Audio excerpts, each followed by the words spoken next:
Everybody to do the work sports.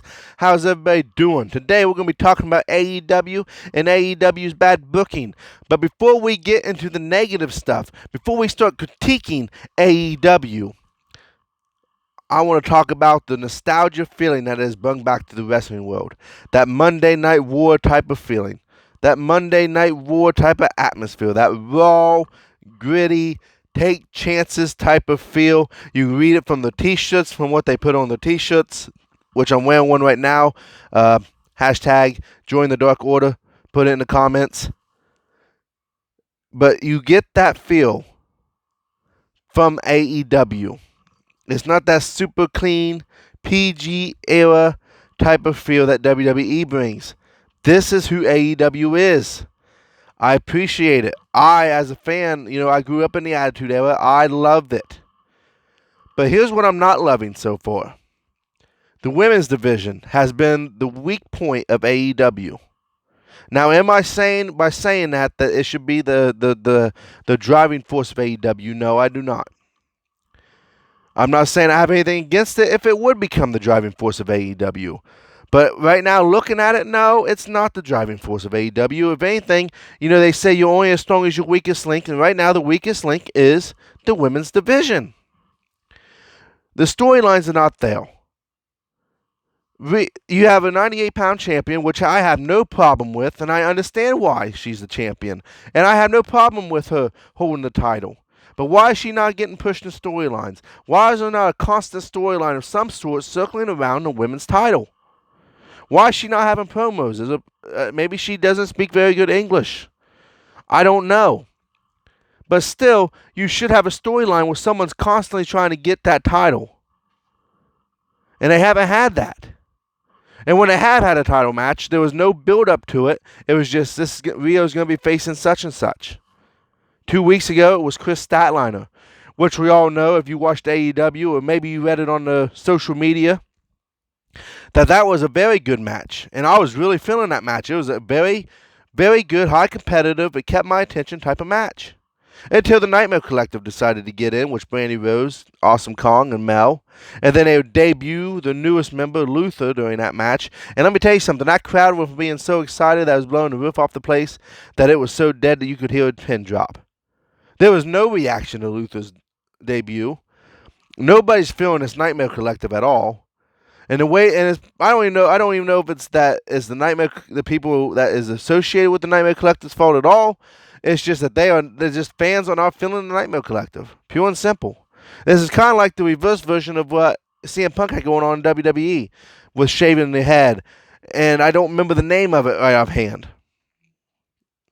But some of you wrestling fans probably know exactly what I'm talking about. When asked about this women's division, and here's the thing, you need to understand something. When us fans complain, and I'm talking about Kenny Omega open up his Twitter, saying I'm taking questions and criticisms or whatever. He's asking for questions, and he's going to answer them. We do not deserve to be called ignorant. No matter if the wrestler, that athlete, agrees with our comments or not. If you comment something in this chat right now that maybe I don't agree with, I'm not going to call you ignorant because you have the right to your opinion.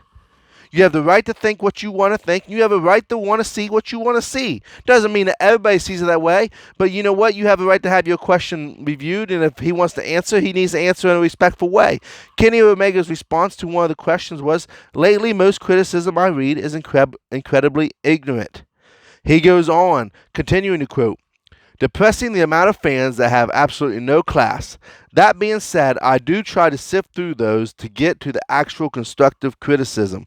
Continuing on during his Twitter comments and chats, also a fan said that they felt like AEW failed to make the women's division mean something last year.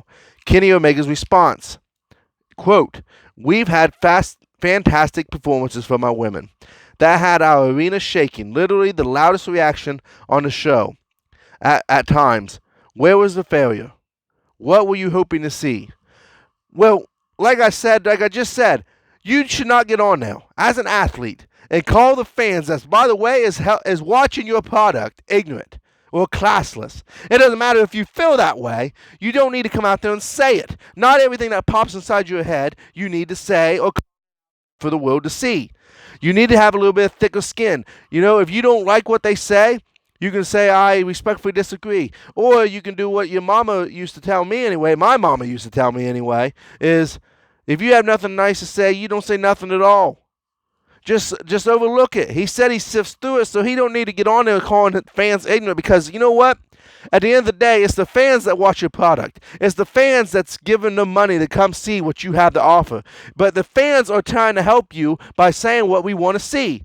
You're asking, what were you hoping to see? Storylines. I've already kind of went on about the storyline business. I'm talking about storylines. 2 weeks ago, Rio, defensive title against Kris Statlander. I have nothing against either one of these women. I've already kind of talked about this match. No storyline, no build up to the match. It was announced that Rio's defending her title.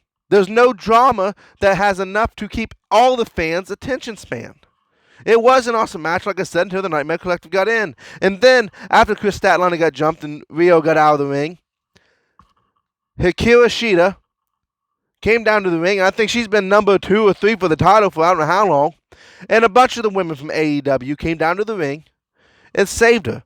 So it was the Nightmare Collective versus Kris Statlander versus Hikaru Shida. Why was Rio not in that match?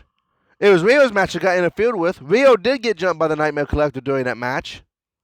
So why was she not in the match? And I understand. It does look like they are trying to build some kind of storyline. But they're trying to build a storyline around a group that hasn't established themselves really as a group. Hasn't been able to get good heat.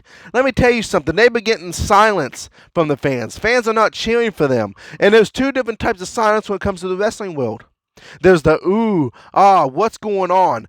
It's a good silence where the fans are confused in a good way. Like, thinking back when Kane debuted and he came down to Hell in a Cell and he ripped open the cage from the Hell in a Cell, the cage door, and confronted The Undertaker and tombstoned The Undertaker. That doesn't happen to The Undertaker at that point in time in his career. And it was a silence that fell over the crowd because the crowd didn't know what happened, but it was a good silence.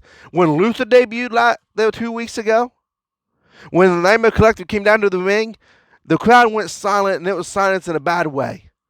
There was nobody invested in what was going on. And it was handled very, very sloppily, by the way. Very sloppily indeed.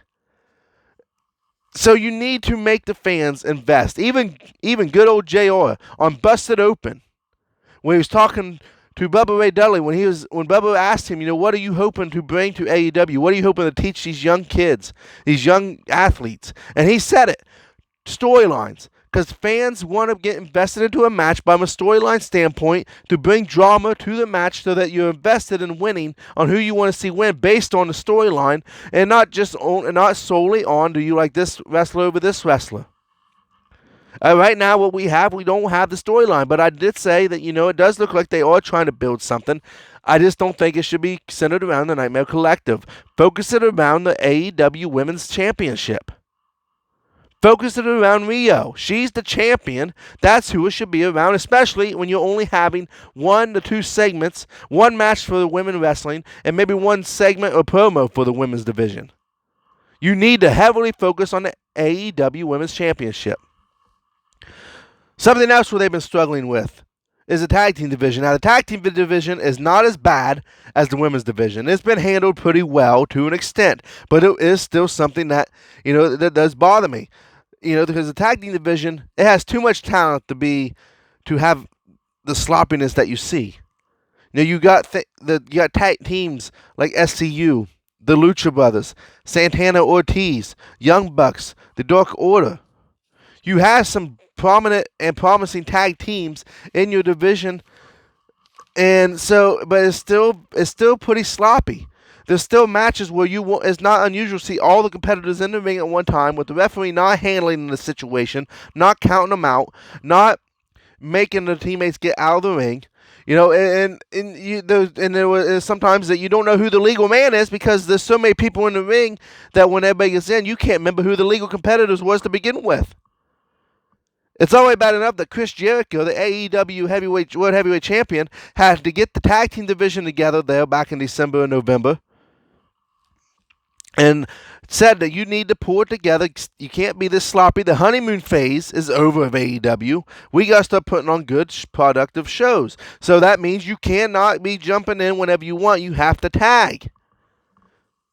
Chris Jericho is being the leader in the locker room. And you know what? Out of all the people in that locker room, if there's one man I'm going to listen to about being successful in the wrestling world, it's Chris Jericho. He's been successful everywhere he's went. He's been successful at WCW. He was successful at WWE. He's been pretty successful with AEW. He's one of the bigger stars of AEW right now. He's there to mentor people. He's there to give it some prestige to the AEW name and that title by adding his name to the list.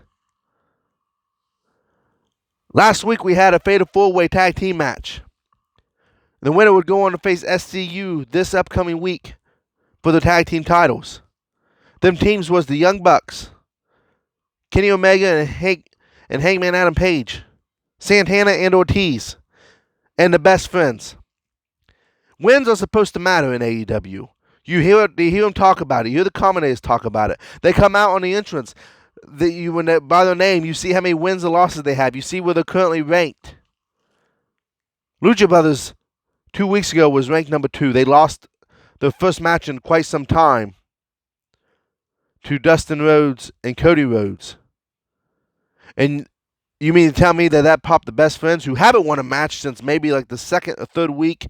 I know the last match I remember them winning on Dynamite had to be back in October when they was dressed up as Rick and Morty. That's the way it seems anyway. You cannot tell me that the Lucha Brothers didn't deserve to be in that match more than the Best Friends. Am I knocking the Best Friends? Not necessarily. But what I'm saying is if wins and losses are supposed to matter in AEW, why in the world are they in a fatal four-way match where they could win to go face SCU for the World Tag Team titles? It made no sense. And also, out of all them teams there, Santana Ortiz was the only heel team in the match. You have 4 teams. Put another heel team in there. Add some heat. That way you can have heel versus heel in the tag team division a little bit. Pentagon Jr., he's a master at working the crowd. He's a master at what he does. Put him in there. Let the Lucha Brothers get in there. Yeah, and by the way, the Best Friends will go on to lose this match and get pinned by Omega and Hangman. And I have nothing against Hangman and Omega going on to win this match and go on to face SCU. What I have a problem with is that, you put the Best Friends in there so you can protect everybody so you have a jobber. And yes, I get it. Every company, every division has their jobbers as, these people are not going to win very many matches. I understand it. I'm a wrestling fan. I understand it. And in a way, I guess you protected the Lucha Brothers from having another loss. At the end of the day, though, it's that type of booking, it's that type of sloppiness that I look at and go, what in the world are they doing? Why is this like that? Why is this team in there, not this team? It's things like that. And in that match, there was a lot of sloppiness going on, sloppiness and confusion. Everybody was in at the ring at the same time at one point. If it's not a tornado tag match, then you need to have order. Everything needs to have order, from businesses to churches. To anything that you do, you got to have a sense of order. Otherwise, it's just chaotic. And chaos, maybe some people love chaos. But for the most part, at the end of the day, you need to have a sense of order to keep it moving along. To have a sense of order to keep people in tune. By the way, the Young Bucks, they handle the booking of the tag team division. And they've been handling it pretty well, like I said. They've gotten better. Week after week, it seems like the tag division has gotten a little bit better. But I need to put a warning out there for AEW. Because this seems like they're going down the same road that WCW went. Where they're letting these wrestlers be kind of in control of what happens. They're letting the athletes be in control of what goes on during the night of AEW. They're letting them book these matches. Need I remind everyone of Kevin Nash, Scott Hall, Hulk Hogan, Heck, all the wrestlers of WCW.